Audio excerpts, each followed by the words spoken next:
Assalamualaikum warahmatullahi wabarakatuh.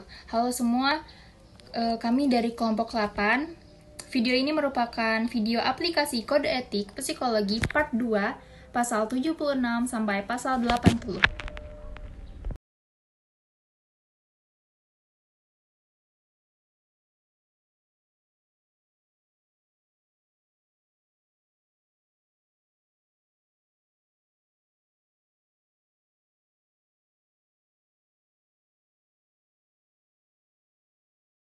Pasal 76 membahas tentang pemberian konseling psikologi atau psikoterapi bagi orang yang sudah pernah menjalani konseling psikologi atau psikoterapi sebelumnya. Psikolog itu sebelum dia memutuskan untuk memberikan layanan kepada orang yang sudah pernah menjalani konseling dengan psikolog lain itu harus mempertimbangkan beberapa hal.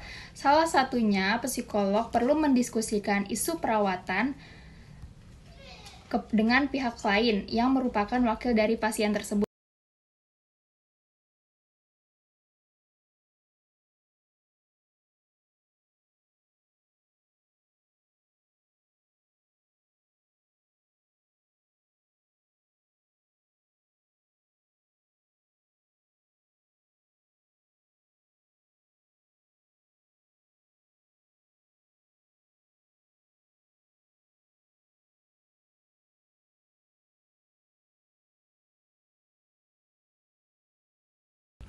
Pasal 77 membahas tentang pemberian konseling psikologi atau psikoterapi kepada mereka yang pernah terlibat keintiman atau keakraban seksual.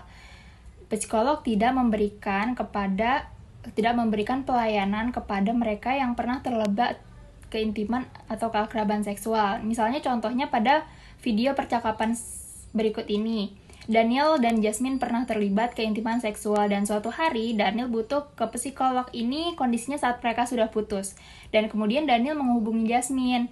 Jasmine menolak karena itu bertentangan dengan pasal 77 kode etik psikologi. Jadi Jasmine menawarkan memberi saran kepada Daniel untuk menghubungi psikologi yang lain.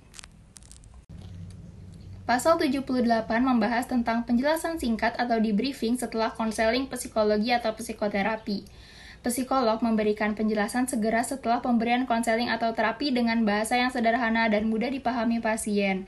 Segala permasalahan pasien itu harus diselesaikan dengan secepatnya dan secara tepat.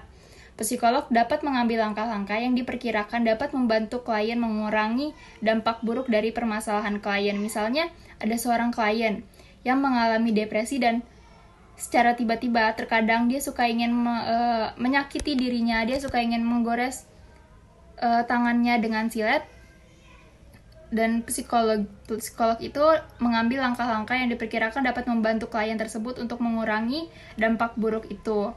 Psikolog menyarankan untuk menggambar gambar kupu-kupu atau gambar stickman yang diberi nama orang-orang yang klien sayangi, orang-orang yang sayang dengan klien, agar setiap klien ingin melakukan hal itu, klien ingin menggores tangannya, ia melihat gambar itu dan tidak menyakiti dirinya lagi.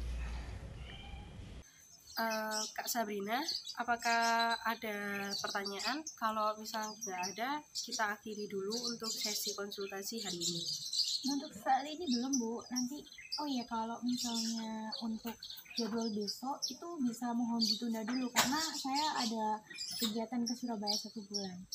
Oh, jadi untuk sesi berikutnya kita tunda terlebih dahulu dikarenakan ada yang keluar kota. Untuk sesi berikutnya bisa kita laksanakan bulan depan setelah Ibu pulang ke Malang lagi. Ya, baik, Bu. Terima kasih. Ya.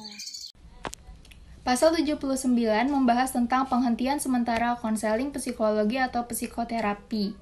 Dalam pasal 79 diatur bahwa psikolog berusaha menyiapkan langkah-langkah untuk kesejahteraan pasien yang menjalani terapi. Hal ini juga dapat merujuk pada penghentian terapi atau perujukan pasien terhadap sejawat psikolog lain seperti yang tadi ada di video Sabrina yang merupakan klien dan Jasmine yang merupakan psikolog. Untuk konsultasi kita selesaikan sampai di sini. Apakah ada yang perlu disampaikan dari Kak Sabrina atau pertanyaan? Baik Ibu, tidak ada. Terima kasih atas bantuannya. Baik Kak Salina, sama-sama. Semoga sukses. Iya, terima kasih. Pasal 80 membahas tentang penghentian konseling psikologi atau psikoterapi. Psikolog wajib mengakhiri konseling jika orang yang menjalani terapi sudah tidak membutuhkan lagi, dan psikolog dapat mengakhiri konseling jika mengancam atau membahayakan bagi orang yang menjalani konseling. Nah, sebelum pengakhiran pemberian konseling, psikolog memberikan konseling. Ia menyarankan pemberi layanan alternatif lainnya yang sesuai dengan kebutuhan orang yang menjalani terapi. Sekian dari kami video aplikasi kode etik psikologi part 2 pasal 76-80. Kurang lebihnya mohon maaf. Wassalamualaikum warahmatullahi wabarakatuh.